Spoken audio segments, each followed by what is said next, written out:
All right, man. Thank everybody for coming. Welcome to the first episode of the On the Gas podcast. We are your hosts, Rockstar and King. Thank you, everybody who listening on Spotify, Stereo app, Speaker app, and Anchor app, man. Thank all y'all, man. We love the community. Thank everybody on Live Me. We got the live community right here. Yes, so sir. thank all y'all for coming, man.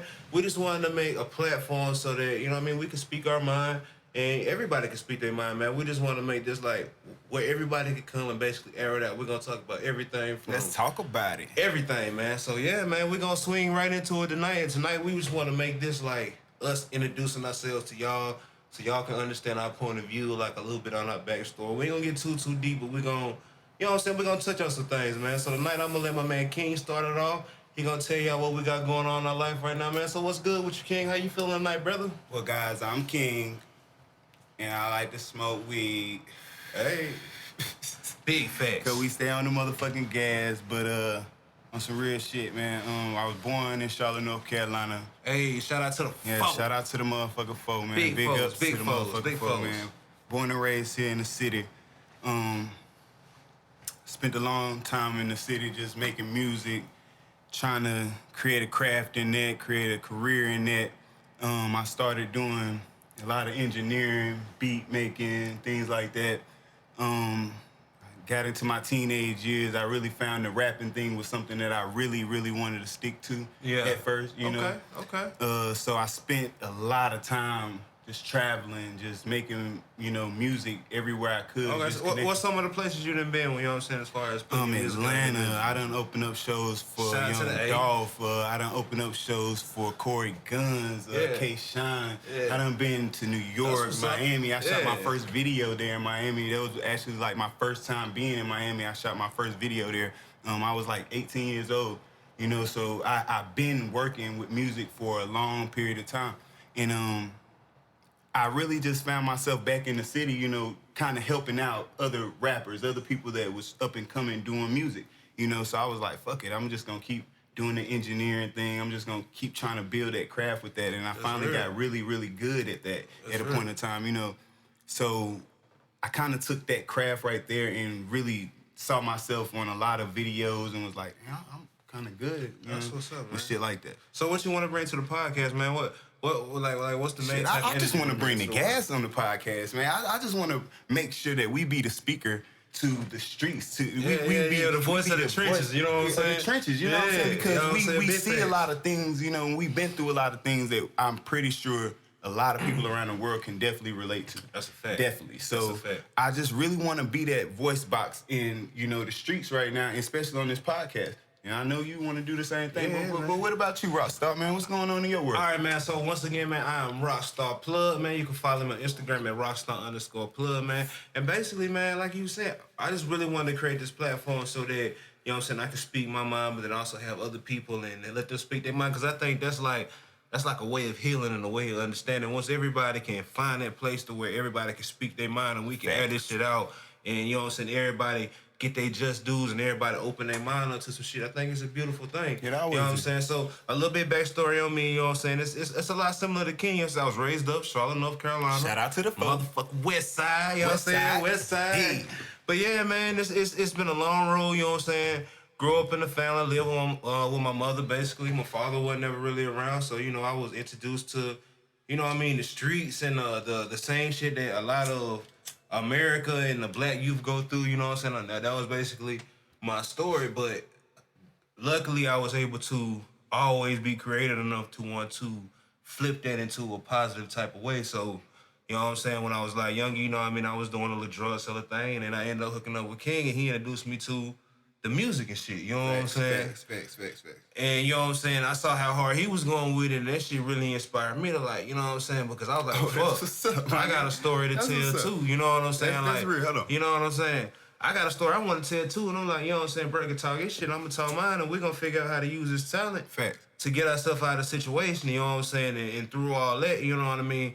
That really helped write my life story, even though I have yet to be a successful, platinum selling artist. It helped build my life in a way of helping me understand how to set myself up as a businessman and all these other things, because I always knew the route of the like record label and trying to get a record deal wasn't ever gonna be my type because the type of person I am. You know what I'm saying? Like I like to be in control of my own destiny and the way I handle my own shit. So it really opened my eyes up to building up your own shit. And you know what I'm saying? And that's just been the process. So now I want to turn around and dish the knowledge that I wish I would have started with when I was 18, 19 years old. And dish that out to people so they can already be getting their feet on the ground running with their knowledge in their head. They don't have to go through all the bullshit, man. That's really what it is. Just be that voice box right now for the people that, you know, probably having the hardest time. I'm gonna let you guys know something. It ain't never gonna be easy. Cause it wasn't easy for us. You know what I'm saying? It never was easy. Like, so many doors were slammed in my face. I'm pretty sure the same happened with Rockstar. I'm pretty sure like we had to climb mountains and travel oceans just to do half the shit that we was doing. And like you said, we're not really, you know, on a successful platform, but hey, I'm comfortable. Yeah. Well, so let's get into it, man. Like, what's some of the biggest obstacles like you done seen as far as just like, man, just trying to be a black man and trying to bring yourself up in the world to be successful? You know what I'm saying? That's a good one. Really, one of the biggest obstacles that I had to face was the fact that me personally, I saw the need that everyone around me was kind of in the struggle too. You know, and I always had that eye that I wanted to upbring everyone around me. If I came up, everyone around me was going to come up. But it was like what kind of set things differently with that was because at that time, I'm just going. I'm going and I'm going and I'm going and I'm not really seeing it. Okay, I'm trying to help so many people, but these people not really there to even trying to help themselves or even help me. So it became a problem. It became where, like I said, a lot of things got stopped for me. Like I would go out places and then I would bring out crowds. These crowds of people would end up fighting with the DJs and things like that. So it became harder. It became a harder structure for me to try to set up. So do you feel like at a younger age had you kind of set yourself and said, well, I want to help these people, but I know I need to focus on myself first and not try to instantly put everybody that I know and then my family directly into my business and things? Do you think you will be, I don't know, maybe a little bit farther as far as the music had you not done that? Absolutely. And that's real. I mean, with some people, like I mean, like not including you or things like that, because like I say, I seen our path. You know what I'm saying? So in our path kind of structured me a lot too to just keep going, even though I knew it was a lot of fuck niggas out there. Yeah. You know what I'm saying? It was, but to me, I was more so basing myself to like, okay, well, yeah, you're right. If I would have known that then, man, I wish I would have changed it all. But now I think of it now too. It's like, man, I got all this money, shit. I don't want to do half the shit that I wanted to do then with this money. I want to go help all these people. Like, hell, people call me now, ask me for money. The only thing I can say is I'm broke. Yes. Even though I know I got money, I'm broke. That's the first thing I can say to a person right now. You know, because I know I helped somebody. Yeah, because it's like, man, I've had more than one situation where I done gave to people and it's done them more harm than had I just not did shit in the first place. Exactly. You know what I'm saying? Like, I give you an example, you know what I'm saying? One of my cousins, one of my first cousins, you know what I'm saying? He deal with alcoholism. He deal with, you know, drug abuse, alcoholism, and things like that. You know what I'm saying? But he like my blood. We was raised up. He's like damn near like my brother. You know what I'm saying? Facts. So anytime he come to me, you know what I'm saying, wasn't shit, I always want to be like, well, here, bro. You know what I'm saying? This, that, and the other. Because, you know, that's like blood. We've been up from the bottom.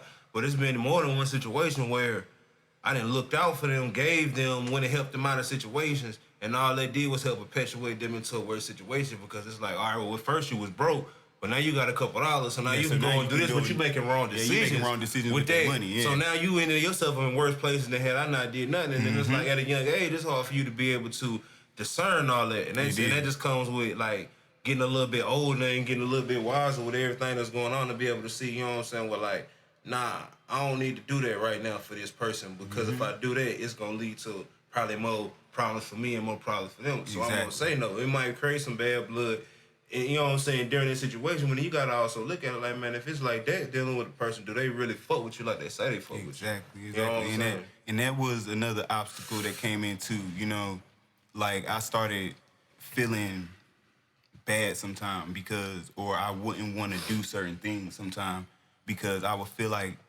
after I realized that I surrounded myself with fuck niggas, you know what I'm saying? It's like, damn, how you move? It's like, damn, now I don't want to do nothing. Now I feel so at ease, you know. I'm depressed all the time. It made me not even want to do music. Yeah. So it became another obstacle that I had to try to overcome. And I say it like this. Like, a lot of times, it ain't even necessarily these people necessarily like fuck niggas. Like some of these niggas is fuck niggas. They just don't give a fuck about you. Some of these niggas. But then it's like some of these situations, like some of these people just ain't motivated. Like the same way you motivated, and then your determination, I think, can create a rift between you and the people you fuck with. Like you might want to get up and move on some shit, but they don't want to. But you get up and move anyway, and then you start making success out of the things you doing.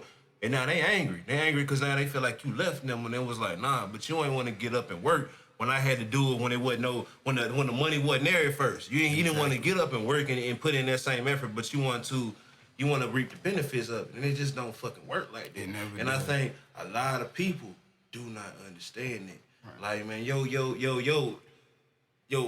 place in life is equal to the amount of work you put into it.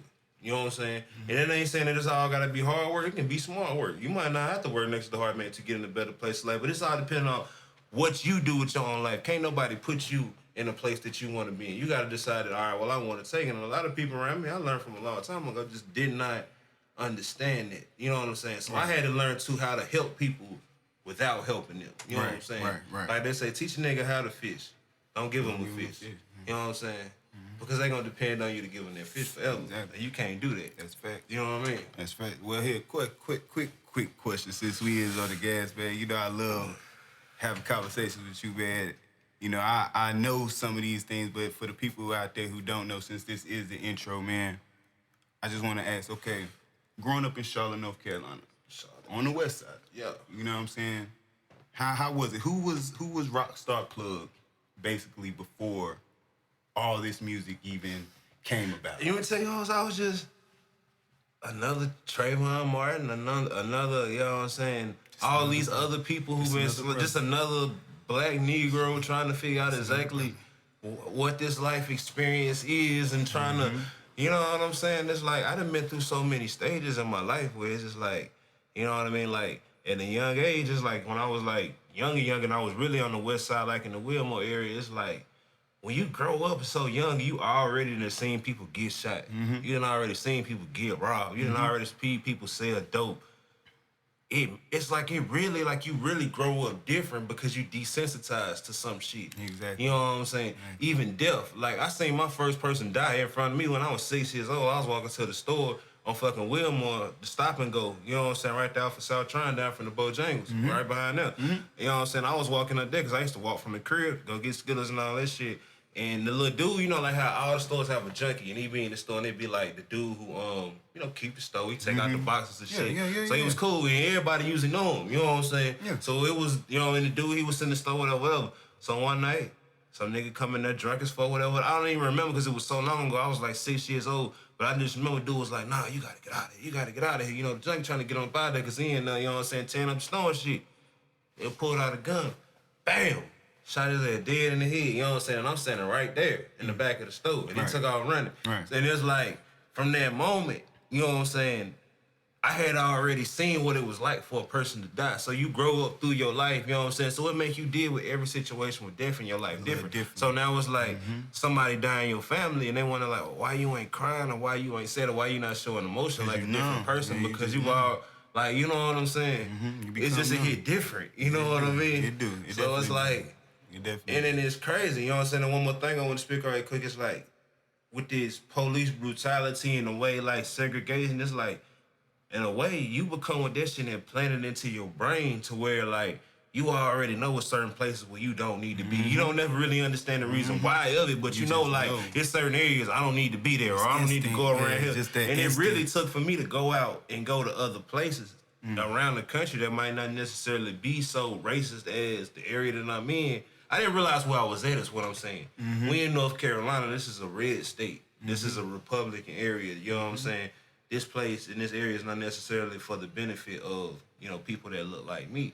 And that's something that I had to grow up and realize too. And I think that shit is just crazy, man. And you know what I'm saying? That kind of goes into something that I was going to say as well, you know, introducing, you know, me before the music situation. I was a problem child. I was the problem child in the family. I was the one that was always in trouble. Every situation, it had something to do with me, you know? So I ran away from home at 12 years old. You know, I thought I was just grown. You know, I had a child at 15, you know? So before the music thing happened, I was just thinking that I was grown. You know, like I guess any other child from the streets. I remember, you know, being on the west side where I'm from as well. You know, they tore our whole neighborhood down. They tore our whole projects down. You know, Beverly Homes. So they forced us back into and that was trenches. Let me tell you, we had nothing. Yeah, like in that time, like Charlotte is not this the new Charlotte. Y'all know about the Baby, y'all know about the Penny. Y'all don't know about the old Charlotte 15, 16, 17 years ago when it was like we had real projects like New Jersey, New York. It was real fucking projects and like you growing up out here. If you come to this neighborhood and you're not from this neighborhood, like speak on like you remember how it used to be with gangs and shit. Like it used to be like real California style. Not that I'm glorifying none of this shit. I'm not glorifying it, but it used to really be like California style. That's why it's hard for me to respect the gang culture of Charlotte right now. Because I'd be like, it's not even really no hoods in Charlotte. Like, Charlotte's not a hood type city no more. It was like, that was 10, 15 years ago when it was like projects to where when you go to school, if you ain't down, you gonna get your ass beat, robbed every motherfucking day, or you gonna get down with somebody. You know what I'm saying? That's how it was. And that's how it was. That's why I say, to me, growing up, that's what I had to do. It's like I had to fight. Everywhere I went, every time that I looked around my shoulder, you know what I'm saying? Yeah, especially if you're a pretty boy type nigga, fly type nigga. You know what I'm saying? So it was like, all I knew was fighting and getting in trouble. Like, I caught my first robbery and assault charge. I was in the 7th grade. You know what I'm saying? Like, I was sentenced to boot camp for like 6 months or whatever. And growing up, you know, I always knew that I wanted to do something. Like, I used to sing in chorus and stuff like in the 5th grade and stuff. So I always knew I had that tempo in me, you know what I'm saying? But, you know, I ain't know, you know, what to do. I'm young still, but I would always mumble rap shit in my head, you know? So after a while, you know, like I said, I kept being in trouble, so much trouble to the point that I turned into gangs and all kind of stuff like that. And by the time that I turned 19, I had got myself so deep into some shit that I was like, no, I gotta leave Charlotte. You know, I just gotta leave. And I took that decision right there, and I was like, I'm gonna go to Job Corps. And Job Corps basically saved my life. I went to Job Corps, and I was still that thug nigga. You know what I'm saying? I'm still going to Job Corps, banging gangs and all kind of stuff, but it was like I saw how other people were. I saw how, you know, different people live. Yeah. I ain't see the streets no more. I ain't see none of that stuff no more. So me, automatically, I'm sitting here like, well, I gotta find a change in something. So I started dressing different, talking to people different, pulling up my pants. I go, you know, actually apply myself to jobs and all kind of stuff. And it saved me from shit. And I came back home. By the time I came back home, I was a whole different me. I really had a focus then. That's when I think around that time when me and you really start clicking up real hard and the music stuff was going, I knew right then and there, like, okay, well, I got myself out of hell here. If I can survive that, I can survive anything. I can do anything that I want to do. And that's real. It just kept going from there, like I say. And then I'm lucky now that I had all that experience and all that knowledge because I knew how to buy microphones. I knew how to record myself. So when the videos came on, I knew it was perfect for us just to do a podcast. You know, on the gas. On the gas, man. You heard it from right there, man. Like, yeah, man, it's definitely been real and been like a crazy motherfucking experience, but at the same time, I'm like, man, I couldn't change any of it because it's like, it made me who I am, you know what I'm saying? And it gave me the outlook on life that I have, and I cherish this shit, you know what I'm saying? I cherish that development that I went through, and you know what I'm saying, all the tough shit that I done went through, you know what I'm saying? Because I know, you know what I'm saying, I done been through crazy shit, you know what I'm saying, where it's like, gun violence, like even you, like, bro, you know what I'm saying? Your life in gun violence. I don't know if you want to speak on that. I mean, whatever, I can speak on that. You know what I'm saying? I can speak on that. But you know, I'm gonna give him a chance to speak on that in a second. But like, you know what I'm saying? Gun violence and all these different things, and it's all caused by, of course, like the have and the have-nots. You know what I'm saying? Exactly. The people who have can live a more civilized life, and the people who have not gotta get it how they live. They're gonna have to survive, however. You know what I'm saying? You know, since Rostar, you know, mentioned something about that, it's real true. Like, I know what it means to have to survive, you know, some of the harshest shit. Like, I was shot up by people that I called a friend. I had to keep myself, you know, understanding that fact too. Like, I always called this person my homie. You know, even after the fact that I was shot by him, it was like a piece of me. Since I grew up with that person, I was like, damn, like I still got love for you, bro. Even though you tried to kill me, you know what I'm saying? But that's just the good part of me, I guess. You know what I'm saying? That didn't want to see nobody else being hurt behind shit. Yeah, but then it's also kind of like, it's a little bit being naive too, because I would say, because I look at it like, anybody who fuck with you ain't gonna put you in that type of situation. And like anybody who shares like, this is my home, but this is all like that. We ain't gonna never put ourselves in no situation where it was a little deeper than that. It was more so like that person really set me up to get killed. They really wanted me to die that night. You know what I'm saying? So it's like, for me, it's more than just like, okay, well, oh, you traded on me, or, you know what I'm saying, we had choices right then and there. You had already made up your mind before we got to this place that this was what you had for me. Yeah. You know, so to me, it's more surreal. I be sitting there thinking like, well, fuck it, bro. I just got to live my life, you know what I'm saying? And I'm thankful that I survived this shit. And the crazy part about it is, like I always say this story, like, when I was shot in my arm and in my back. You know, the first bullet hit me in my back. I ain't even feel that motherfucking shit. I had no idea I was shot.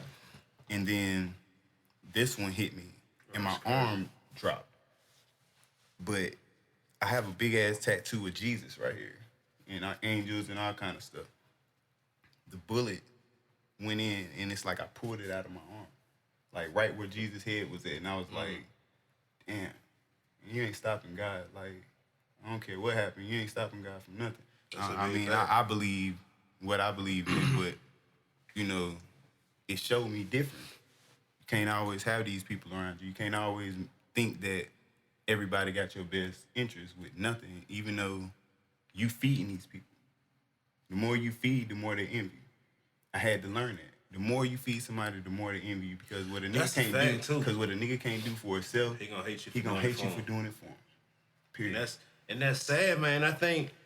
So do you think that's everybody, or that's just something that's mainly like in the black community? It's not everybody. It's just mainly in, and I think it's more so in everybody's community. It's just that you got those certain type of people that feel like that. You know but see, also I peep some shit too. I always been a person where I could look at shit objectively and and I feel like I could look at shit past the view of myself and look at shit as a whole. I look at our community. I look at like how Asian people are able to get their community together and have like whole like little areas where you know what I'm saying, it's just like different shops and it's all for their shit. And then of course you got white people that come through and they gentrify your whole side of town and kick everybody the fuck out. Yes, they will. And then you got even African people who are black people, but just a different culture of black people are able to come over, get beauty shops, get stores, all these different things.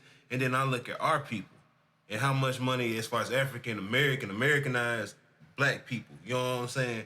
And how we generate and how we are the driving force of damn near everything that goes on in this fucking country, but how segregated and how we don't like lift ourselves. Like everybody's like, we get upset because white people don't give us equality, but equality is not something that can be given. You have to assert yourself, and not necessarily from like an angry way. We're gonna shoot it, we're gonna kill all these other people. It's more of a way.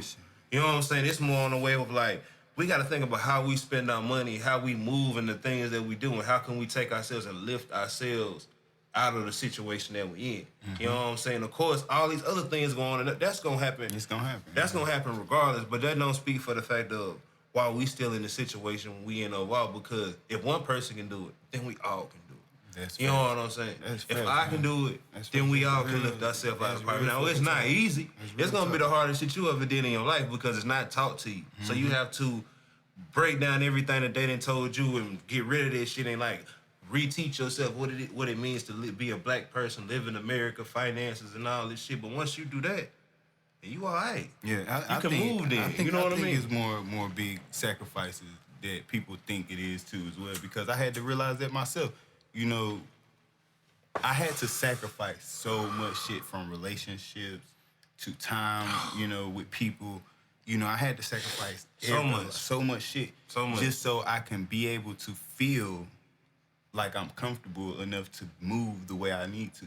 And it works out for the better for you, you know, at the end of the day. So sometimes, yeah, I wish that, like you say from the beginning, I wish that when I was 18 years old, 18, 19 years old, and I was out there, I had so much money. We had so much money, you know what I'm saying, to do so much shit.